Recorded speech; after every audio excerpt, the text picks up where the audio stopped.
来乡亲来看，即摆即个太平洋有2个风台，咱要来看即个苏拉风台。今年第9号的风台苏拉，伫个昨正式来形成咯。根据着世界各国的预测，即个风台直接冲台湾的几率是真悬。中央气象局是讲，要等到后礼拜一，即个风台转北平了后，才会较明确。讲即个风台中心已经有4年的时间无登陆台湾咯。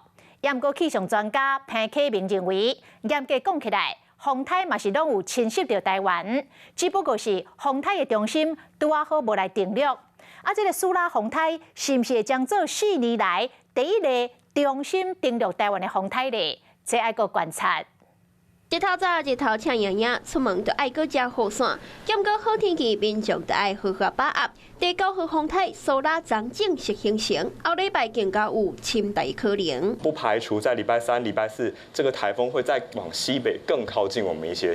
因此，我们预期台风外来环流，甚至台风的本身，可能在周3到周4会造成影响。气象局估计，后礼拜3到后礼拜4是苏拉风台离台湾上近的时间点。不过，根据欧洲日本的模式预测，苏拉风台侵台几率拢真悬，拢会转向西北平。伫咧31号暗时8点外左右，会将规个台湾全部砍掉咧。那美国模式路线是偏向西平，经过巴士海峡进入南海。不过每一个国家模式伫咧第6天了后，无确定性，拢会来变大，需要继续观察。它的这个角度是一个很重要的关键，可能要到礼拜天或下礼拜1才非常的清楚。最快，按照现在路径来看的话，如果它侵袭台湾的话，可能会在下礼拜2发布警报。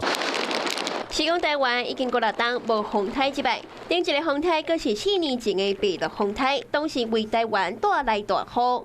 昨24号是无风台登陆台湾满4周年的日子，总共闪过90个风台。新一年的台风，由于这个海水温度呢会比较高，所以台风的这个能量的强度呢会比平均值会高出很多。所以今年呢，如果有台风生成，我们可以关注到它发展成为中台或是到强台的机会都非常的高。正拄好的是风台名是每一个国家轮流号，佮经过40个风台，就会转来到北陆之西，预计每年就有机会达成。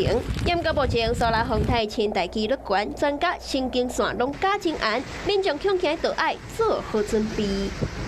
Hello， 我是庄宇杰。想要抢先掌握最及时的新闻资讯吗？赶快订阅、按赞、开启小铃铛，锁定华视新闻 YouTube 频道。